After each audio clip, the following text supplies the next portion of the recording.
We think it is a wise move, especially for the other companies and projects that Google founders are investing on.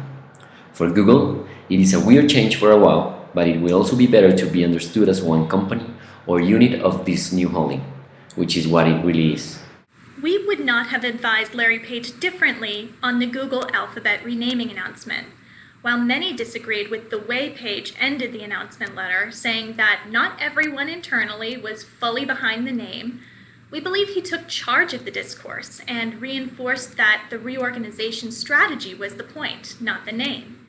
In fact, it brings a much more understanding and clarity for those who are external to the business. And for those internal to the business, it brings much more focus, which is a very good thing.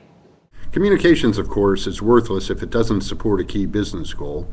And Google's rebranding is really more about the business of the business than receiving widespread attention. The holding company concept is not a new one. It makes sense. It's a smart move. It offers those companies the opportunity to focus on what they're good at. The brand structure provides for innovation and investment in other ancillary businesses. As a management move and an investor relations strategy, I think great move.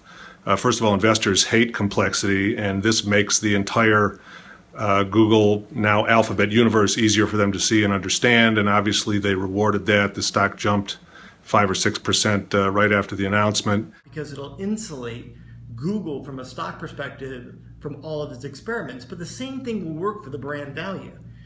Google as a brand can be protected in the money that it makes while it can go off and try all these other sorts of crazy things, any one of which could hurt Google, the company. But when they're isolated, they won't. I think from a business decision, it allows them to start building brands outside of Google, which is going to be really important for their continued growth. And it takes care of their most important audience, their shareholders. This protects shareholder value and responds to their concerns about Google's activity in non-revenue generating areas. On Google's side, I think it allows them to innovate.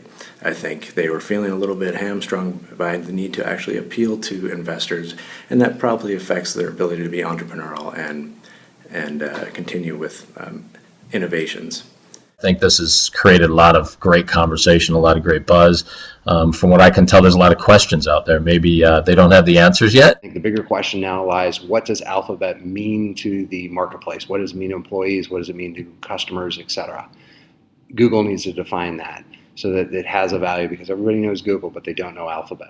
Now the question will be, what do they do with the Alphabet brand? Do they keep it in the background, or do they actively promote it? My sense is Alphabet will be one of those sort of hidden corporate brands that won't see a lot of visibility, and I think that's a smart thing.